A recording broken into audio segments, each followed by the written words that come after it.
ये कुरान मजीद ने 4 शर्तें लगाई। फरमाया जिस बंदे में ये 4 खूबियां पाई जाएंगी उसे अल्लाह कामयाबी अता फरमाएगा।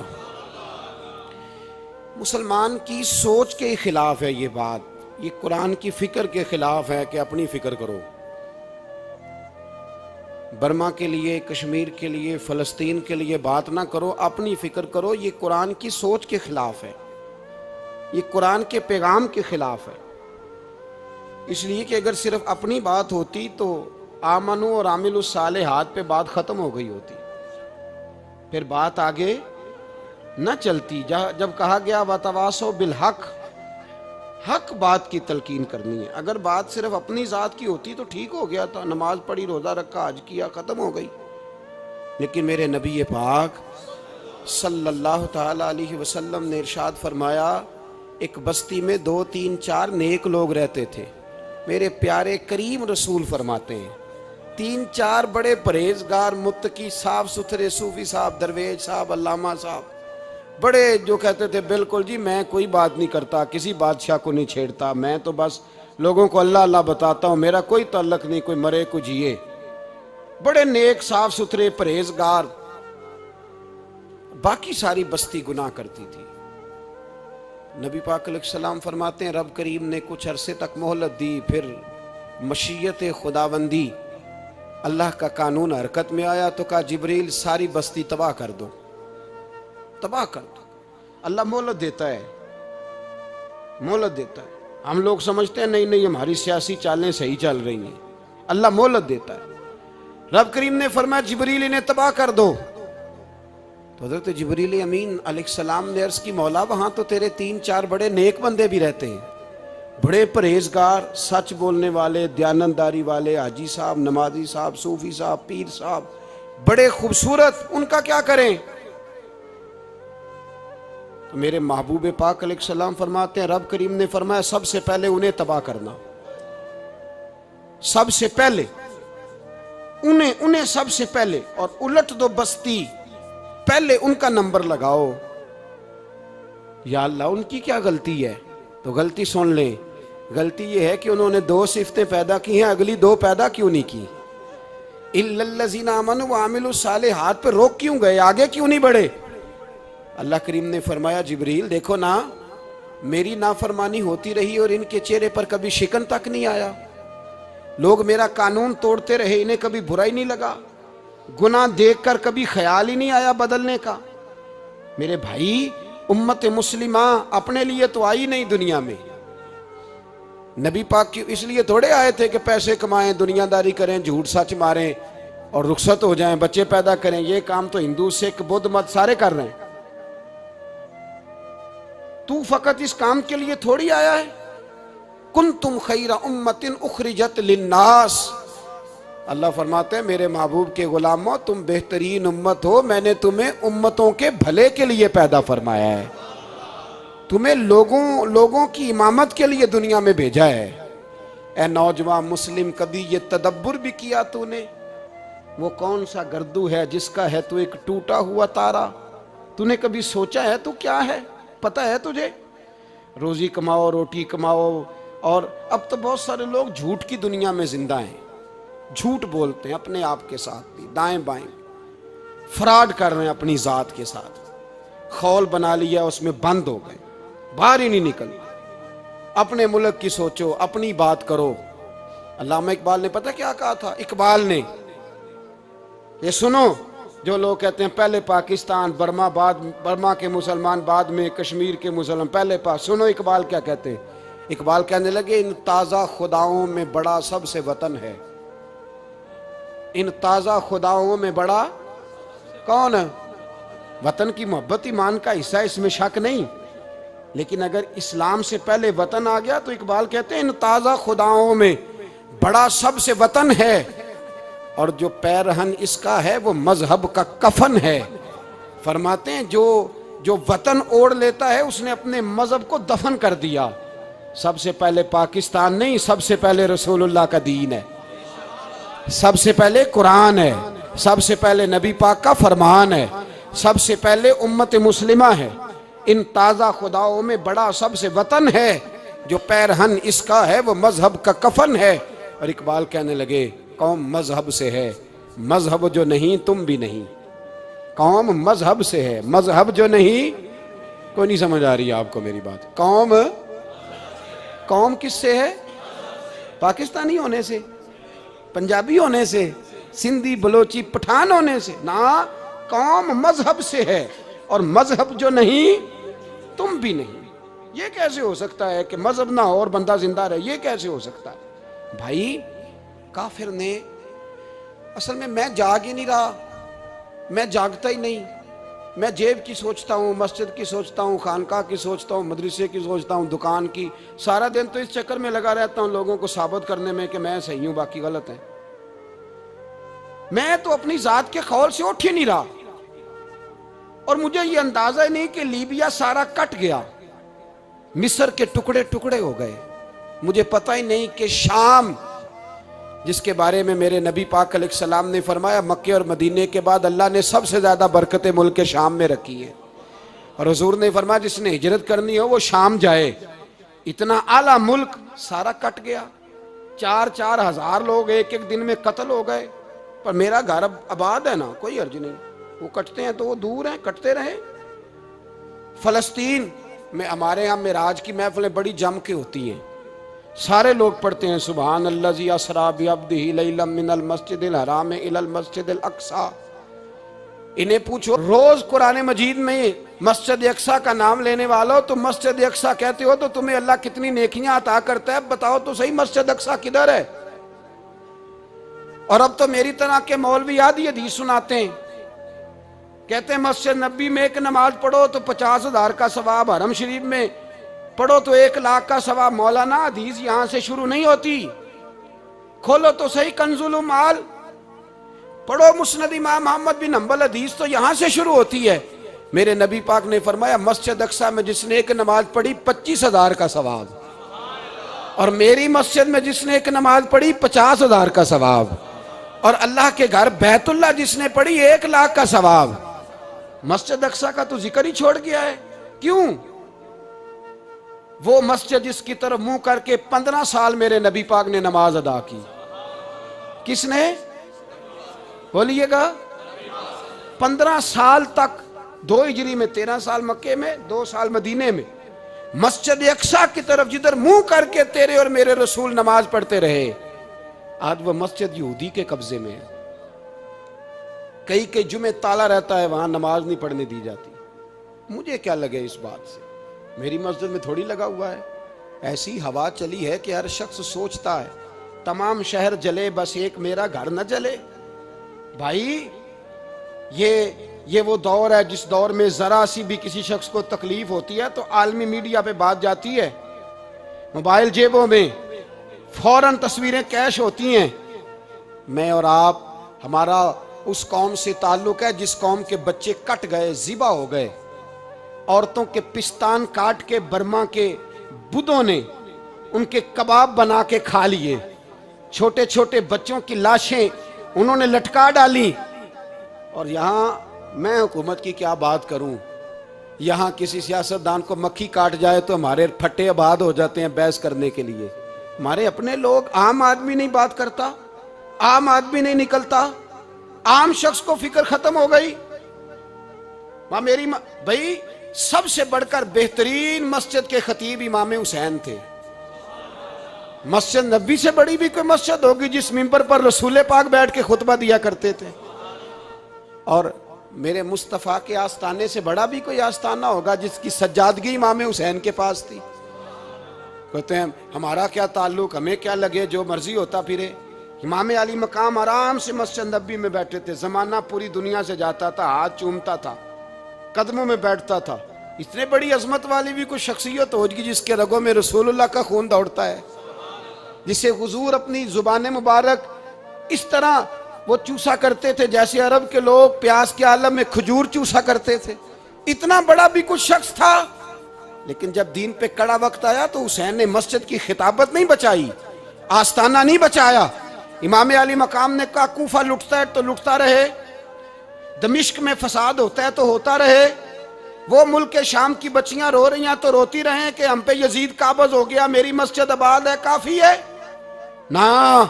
इमाम हुसैन निकले और निकल के कहने लगे जन्नतुल बकी वाली जगह पे खड़े होके, या रसूल अल्लाह मैं जा रहा हूं, मैं जा रहा हूं और आपके लिए जा रहा हूं, इसलिए कि मुझे उस शाम को बचाना है जिस शाम में रसूलुल्लाह का कलमा पढ़ने वाले लोग बसते हैं। मुझे कूफा, दमिश्क, मिस्र के लोगों को बचाना है। नाना तेरे करम के खजीने की खैर हो, मैं जा रहा हूं तेरे मदीने की खैर हो। निकल खड़े हुए इमाम अली मकाम, मैदान में निकले। किसके खिलाफ? बोले कौन था? यजीद मुसलमान था। उस वक्त तक तो सबने मुसलमान लिखा है, जिसने काफिर कहा शहादत इमाम हुसैन के बाद कहा। जुर्म क्या था? मेरी गर्दन झुक जाती है जब मैं ये बात करता हूं, ईमानदारी से कह रहा हूं, जोश खिताबत नहीं। मेरी गर्दन झुकती है जब मैं ये लफ्ज अदा करता हूं। इमाम अली मकाम उस शख्स के खिलाफ निकले। सारे खुतबे इमाम हुसैन के पढ़ के देखो। इमाम हुसैन ने फरमाया यजीद शराबी है। शराबी मुसलमानों का हुक्मरान हो सकता? आप ना बोलें बेशक, पर बात तो सच्ची है ना। इमाम हुसैन ने फरमाया शराबी को वोट दिया जा सकता? फरमाया रंडियों का नाच देखता है जो मुजरे देखे, जो रंडियों के नाच देखे वो मुसलमानों का हुक्मरान हो सकता? इमाम हुसैन मैदान में निकले और 18 साल के अली अकबर से लेकर 6 महीने का अली असगर दे दिया, लेकिन शराबी को बर्दाश्त, बेहया को बर्दाश्त तू मैं कैसे करते? दोस्ती कातल से भी, मकतूल से याराना भी, अपनी जेब से फ्लेक्सें छिपवा के जालिमों, जाबरों, बदमाशों को वोट देते हो। इमाम हुसैन को तेरी देग की जरूरत है जो तू 10 मुहर्रम पे पकाता है, चावलों की जरूरत है जो तूने 9 मुहर्रम को पकाए। उनको उस बिरयानी की आदत थी जो तूने पकाई है। मेरे घर में फलां MNA MPA साहब आ गए थे। इमाम हुसैन के घर के अंदर यजीद ने पैगाम भेजा। उसने कहा जैसे कहोगे कर लूंगा, जितने पैसे कहोगे दे दूंगा, जितनी मस्जिदें कहोगे बनवा दूंगा, जितने इदारे कहोगे तमीर हो जाए, मुझे ना छेड़ो। आपने फरमाया ना, मस्जिद मदरसे उस वक्त आबाद रहते हैं जब हुक्मरान सही होते हैं, और जब हुकूमतें गलत होती हैं तो फिर मसाजिद आबाद, फिर मदारस की आबादकारी हो ही नहीं सकती। मैं दीन में नया रखना खोल दूं? इमाम अली मकाम खड़े हुए, पर मैं क्या करूं? हुकूमत क्या करूं? हुकूमत से क्या कहूं? अगर मेरी मिल्लत के अपने जवान के मोबाइल में रंडियों का नाच हो तो 10 मुहर्रम को तो इमाम हुसैन करबला में तड़प जाते होंगे। अगर 9-10 मुहर्रम को जो निकला इमाम अली मकाम की बात करने के लिए, वो नौजवान अगर सिगरेट का, शराब का, बदमाशी का आदी हो तो हजरत अली असगर कहेंगे ना मेरी कुर्बानी का क्या बना? वो तो निकले थे उरियानी और फाशी के खिलाफ। और अगर मिल्लत का जवान रोज चौक में खड़े होकर लड़कियों को ताड़ता हो तो हजरत अली अकबर तो अपनी कब्र में रोते होंगे कि ये इस कौम के लिए जान दे दी जो आज यजीदी तरीकों पे अमल कर रही है, जो सारी रात गंद देख के सोती है, जो सारी रात बेहयाई, फाशी और उरियानी में लगी रहती है। इन लोगों के लिए जान दे दी। इतना जुल्म उन शहीदों के साथ, और 10 मुहर्रम को देग पका के कहता है मैं इमाम हुसैन का मानने वाला हूं, मैं इमाम अली मकाम से प्यार करने वाला हूं। ना भाई ना, दोरंगी छोड़ के यक रंग हो जा, सरासर मोम हो जा या संग हो जा, उम्मत मुस्लिमा को बेदार होना पड़ेगा।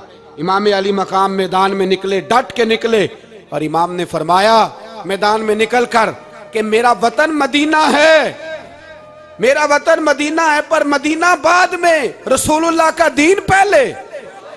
तू पाकिस्तान की बात करता है। इमाम अली मकाम ने फरमाया मदीने की शरीयत बाद में, रसूलुल्लाह का दीन पहले, और तेरे तो बच्चे आम से हैं। इमाम हुसैन ने फरमाया मेरी गोद में जो बच्चे हैं वो रसूलुल्लाह के नवासे हैं, पर बच्चे बाद में, नबी पाक का दीन पहले। आपने फरमाया तेरी बेटी बड़ी बावकार होगी, उसकी बड़ी इज्जत है, तू कहता है बेटी की वजह से ब्लैकमेल हो गया। लेकिन जो शान खुदा ने हुसैन की बेटी को अता फरमाई, जिन बच्चियों का सर का बाल नंगा हो जाए, सर का बाल नंगा हो जाए, तो इमाम शौरानी फरमाया करते थे अगर मदीने में किसी सैयदजादी के सर का बाल नंगा होता था तो सूरज अपना मुंह छुपा लिया करता था, सूरज छुप जाता था बादलों की ओट में। और मदीने वाले समझ लेते थे कि घर में काम करते करते किसी सैयदजादी के सर का कोई बाल नंगा हो गया। उन शहजादियों का इतना वकार, पर इमाम अली मकाम ने फरमाया बेटियों की फिक्र बाद में, रसूलुल्लाह का दीन पहले। पहले रसूलुल्लाह का दीन कौम मजहब से है, मजहब जो नहीं तुम भी नहीं। याद रख मेरे भाई, इमाम अली मकाम रदी अल्लाह ताला अन्हु ने मैदान में निकलकर पहले मजहब की बात की। और आज दीन नबी दा वांग यतीमा रोवे ते कुरलावे ते आखे मैं किथों लब्बा उमर बहादुर, मैं किथों लब्बा उमर बहादुर जेड़ा मैनू सीने लावे। मासूम बच्चे, मासूम। आज तक किधर है तुम्हारा अक़वाम मुत्तहिदा? बुलाओ ना इसे। भीख मांगते फिरते हो, काफिरों से भीख मांगते हो। बच्चा शाम को घर ना आए तो माँ दरवाजे पे नजर लगा कहती बेटे टाइम पे आ जाया कर, मुझे नींद नहीं आती। वक्त पे। बर्मा की उस माँ से भी जाके पूछो जिसका बच्चा पलट के आया ही कोई नहीं, आया ही नहीं, उससे भी पूछो। बच्चे ने आधी रात को रोटी मांग ली तो फालज ज़्यादा माँ, उसको फालज था, वो रेंगती हुई उठी और उसने अपने लाल को रोटी पका के दी। बाप कहता रहा चल छोड़, सो जा बेटे तेरी अम्मा। उसने कहा नहीं मुझे नींद नहीं आती, बेटा भूखा है। उस माँ से भी कभी पूछ, उस माँ से जो बांग्लादेश के खेमे में बैठी है। तो BBC लंदन का रिपोर्टर कहता है कि तेरी ख्वाहिश क्या है? कहती कोई भी नहीं, चलो 2 दिन के बाद ही सही मेरे बेटे को एक रोटी दे जाया करो। ये रोटी मांगता है मुझसे, मैं किधर से लाऊं? ये लवारस कौम है, मैं हुक्मरान से जाके बात करूं? जब मेरा अपना नमाजी मुसलमान कहता है पहले पाकिस्तान के बच्चे तो पाल लो। मेरे भाई तुझे खबर ही नहीं, ये तो जाना तो कभी गुंबद खजरा पे, तो मेरे मुस्तफ़ा ने फरमाया मन अज़ा मुस्लिम फ़क़द अज़ानी। फरमाया जब मेरा मुसलमान तकलीफ में होता है तो मैं गुंबद में तकलीफ में होता हूँ, मुझे दर्द होता है, मुझे अजियत होती है। पूछ जाके महबूब पाक से।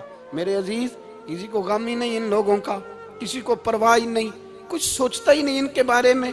मैं अपने घर में मस्त हूँ, आप अपने घर में मस्त हैं। मेरे रसूलुल्लाह की उम्मत लुट गई सारी, जगह जगह तबाही। 1 इंच धरती पर जमीन ऐसी नहीं जो काफिर की हो और खून बहता हो। एक रेमंड डेविस अमरीकी कुत्ता यहाँ बंद था मुसलमानों के कत्ल में। उन्हें अपनी कौम की इतनी फिक्र थी, वो रातों रात छुड़ा के ले गए। लेकिन मेरी और तेरी बहन आफिया सिद्दीकिया सालों से बंद है। तड़प के पूछा है मुसलमानों ने कि उसकी गलती तो बताओ, उसका कसूर नहीं, पर वो बंद है। कोई नहीं बात करने वाला, कोई नहीं। मस्जिद जाने, जुमा तो पढ़ाना है, उसमें गर्ज नहीं, दर्द है कि नहीं क्या, उसमें तो इतना पता है 1 घंटे तकरीर है करनी है। पीर साहब सुबह से शाम तक तावीज़ लिखते, सियासतदान सुबह से शाम तक जनाजा भी तब पड़ता है कि मुझे वोट मिलेंगे। ताजर कहता है बस दुकान चलनी चाहिए, मर जाए मेरी तरफ से सारी दुनिया। बस करो, इस खौल से बाहर निकलो। ए नौजवान मुस्लिम, कभी ये तदब्बुर भी किया तूने? वो कौन सा गर्दू है जिसका है तू एक टूटा हुआ तारा? तूने सोचा ही नहीं कभी? तुझे कभी खबर ही नहीं हुई कि ये किस कदर बड़ा काम था? मेरे रसूल पाक सल्लल्लाहु अलैहि वसल्लम के गुलामों जागो। मैं दुआई देता फिरता हूँ, मैं कहता हूँ जट बन के बड़ा जी लिया, बट राई अंसारी बन के बड़ा जिया। बस कर दो, बस कर दो। अब मुसलमान बन के जीना सीखो। अब अपनी पहचान रसूलुल्लाह की गुलामी बनाओ। अब कहो पहले दीन, बाकी हर चीज बाद में। बस करो, बहुत हो चुका हमारे साथ, अब थोड़ा जागो।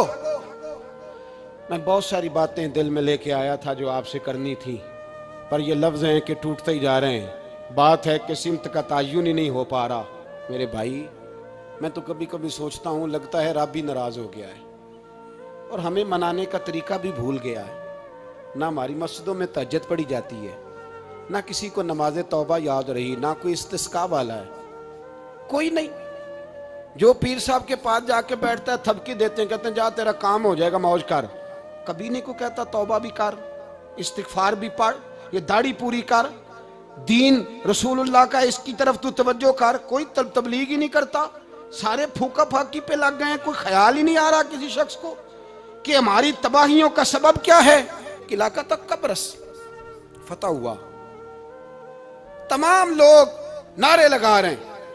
हजरत अबू ज़र गिफारी कोने में बैठ के रोने लग गए। मुसलमानों को फतह मिली, सब लोग नारे लगा रहे हैं, खुशी हो रही है कि इलाका फतह हो गया। हजरत अबू ज़र गिफारी रोने लगे और तड़प के रोए। लोगों ने कहा अबू ज़र क्यों रोते हो?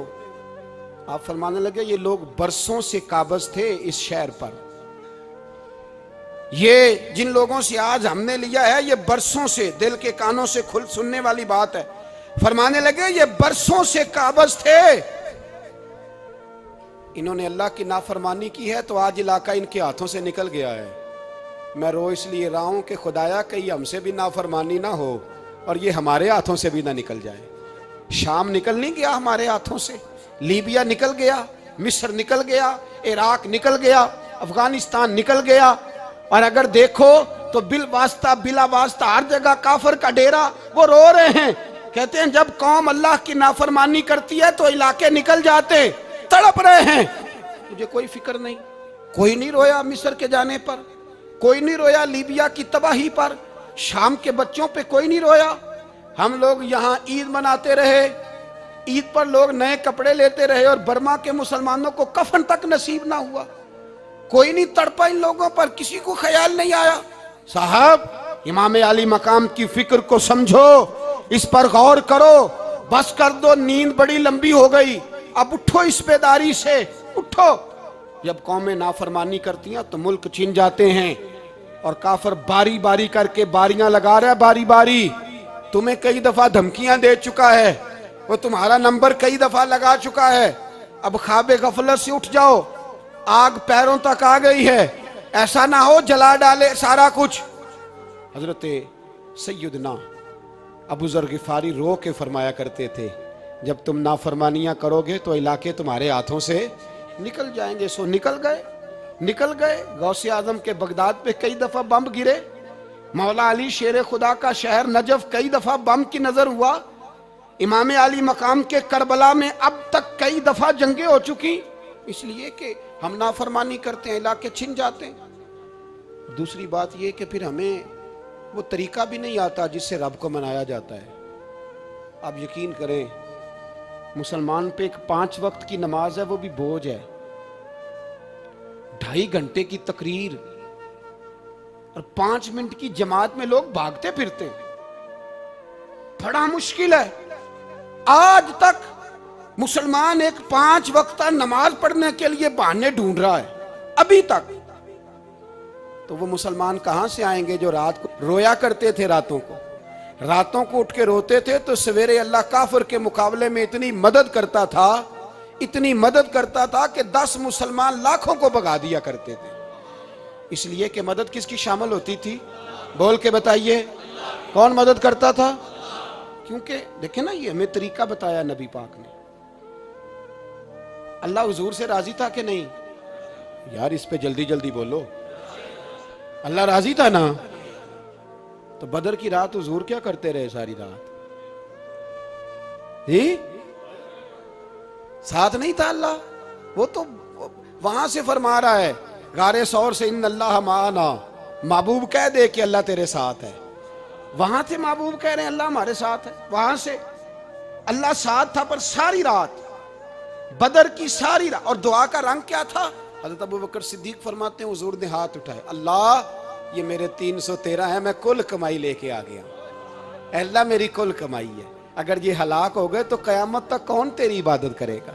ऐ अल्लाह मदद फरमा। और हुजूर मनाते हैं रब को, कहते हैं या अल्लाह तूने वादा नहीं किया था तू मदद करेगा, या अल्लाह तेरा वादा नहीं था तू कामयाबी देगा, या अल्लाह तूने सारी रात मनाते गुजर गई, सारी रात। सुबह का उजाला चमका तो हज़रत अबू बकर फरमाते इतना लंबा सजदा किया, हुजूर सजदे में थे, मैं देखते देखते थक गया, मैं सजदे की हालत में ही हुजूर पर लेट गया, लिपट गया। मैंने कहा महबूबा सर उठाएं, वो देखें अल्लाह ने मदद नाज़िल फरमा भी दी है। उठाइए सर। हुजूर ने अल्लाह को मनाया, नबी पाक मनाया करते थे, हम अब सजदों में भी नहीं जाते। इतनी सो गई उम्मत, सजदों तकरीरों से इनकलाब लाना चाहते हैं, हम खाली नारों से इनकलाब बर्पा करना चाहते हैं। लोग जब रोते थे, बूढ़े लोग सजदों में, और आलिम फाजल सूफी की तो क्या बात है ना, वो तो अल्लाह के नुमाइंदे हैं कि जिसके सिर्फ सफेद बाल हो जाएं। मेरे नबी पाक अलैहिस्सलाम ने फरमाया रब तो इनकी बड़ी इज्जत करता है।